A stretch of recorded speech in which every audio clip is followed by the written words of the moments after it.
Bonjour et bienvenue sur l'Argus.fr. Alors aujourd'hui on confronte le Citroën C5 Aircross avec le Peugeot 3008, son cousin technique et leader du marché.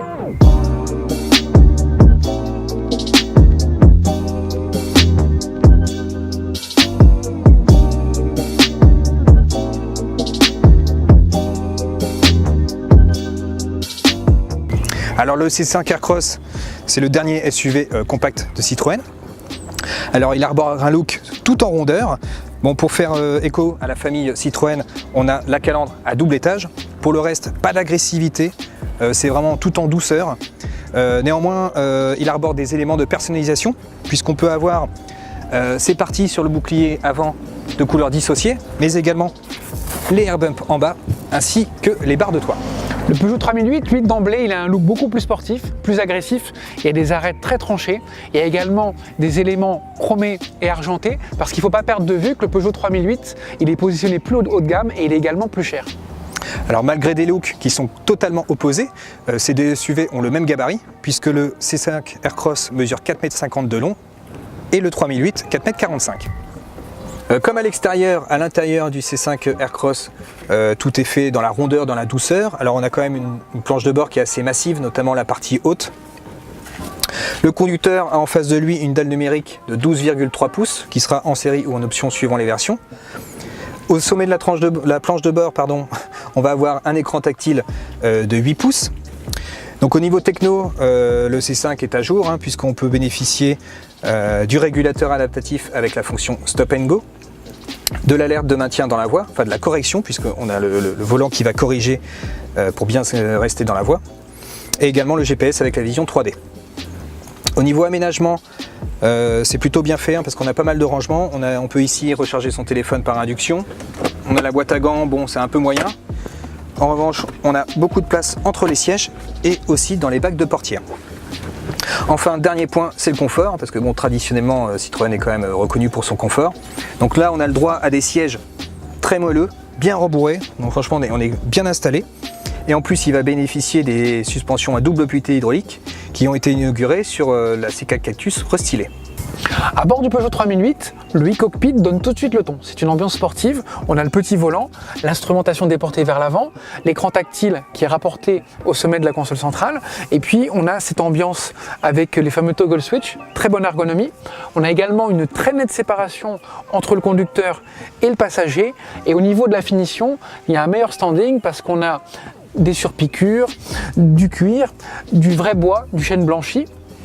La sportivité, on la retrouve également au niveau des sièges, avec ce cuir sellier dont le motif peut évoquer des sculptures de pneumatiques. Et puis, détail très important, notamment pour le marché allemand, on a cette extension d'assise qui est appréciée des grands gabarits. Donc au global, ce Peugeot 3008 donne une impression davantage haut de gamme.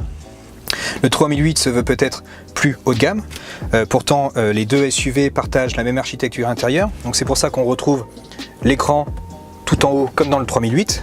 Les rangements c'est les mêmes, ici, là, les deux portes gobelets ainsi que le grand rangement entre les sièges. Et on retrouve également la molette du grip control et le même levier de commande de la boîte EAT8. À l'arrière, le Citroën joue au monospace puisqu'il dispose de 3 sièges individuels et de même largeur. De plus, ils sont coulissants et avec le dossier inclinable. Donc ça c'est vraiment le gros point fort du Citroën. C'est quasiment unique dans la catégorie puisque seul le Karoq propose un système à peu près équivalent. En revanche, l'assise est un peu courte. Par contre, on est assis plutôt en hauteur. Donc on n'a pas l'effet de confinement qu'on peut avoir dans certains SUV. Bon, le petit défaut, c'est qu'en voulant proposer 3 places de même largeur, on est un petit peu contre la porte. Donc ça, c'est pas hyper agréable. En revanche, ce qui est très appréciable, c'est vraiment le moelleux de l'assise, parce que on retrouve la même densité qu'à l'avant, donc ça c'est vraiment appréciable. Dans le Peugeot 3008, on a moins de modularité que dans le Citroën C5 Aircross. La banquette est fixe, elle ne coulisse pas, les dossiers pareils ne s'inclinent pas, pourtant on a les mêmes codes d'habitabilité que dans le Citroën, parce qu'en fait les sièges sont implantés plus bas. Ça permet de compenser une hauteur de pavillon qui est exactement identique que dans le Citroën. Pareil en largeur, on a la même largeur que dans le Citroën, donc on n'est pas contre les portières, on a plus d'aisance, car il ne faut pas perdre de vue que ce Peugeot 3008 à l'arrière, il s'apprécie à deux.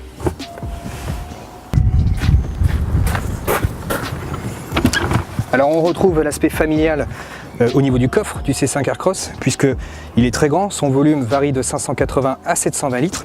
En revanche, petit point négatif, c'est que le seuil de chargement est un peu haut et on n'a pas de manette pour rabattre les sièges à l'arrière.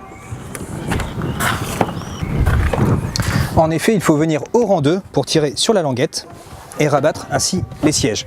Alors là du coup, on a un plancher qui est parfaitement plat et le coffre cube jusqu'à 1630 litres.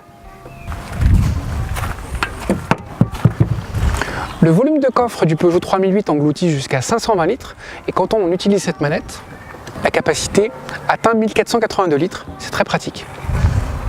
À son lancement en décembre 2018, le Citroën proposera 2 moteurs à essence et 2 moteurs diesel de 130 et 180 chevaux.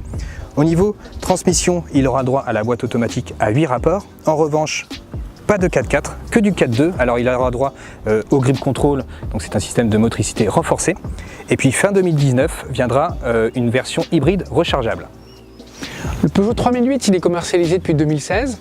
Il propose 2 moteurs essence, 130 et 165 chevaux, 4 moteurs diesel de 100 à 180 chevaux. Et comme le C5 Aircross, il propose une boîte automatique à 8 rapports et il n'est livrable qu'en 2 roues motrices et il possède la motricité renforcée grip control.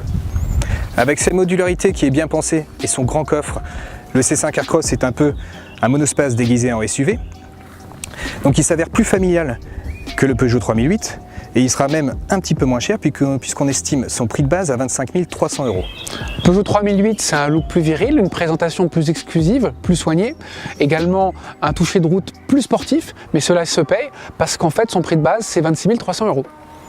Alors suivant vos critères et puis surtout suivant vos goûts, vous choisirez l'un ou l'autre. En tout cas, PSA ici nous livre 2 configurations différentes, en tout cas 2 philosophies différentes du SUV, ce qui est plutôt bien vu sur un marché qui est très disputé. Il nous reste à vous remercier pour votre fidélité. N'hésitez pas à laisser des commentaires et des likes sur notre chaîne YouTube. À très bientôt sur Argus.fr. Va chercher Zeus. Allez Zeus, direction Roland Garros.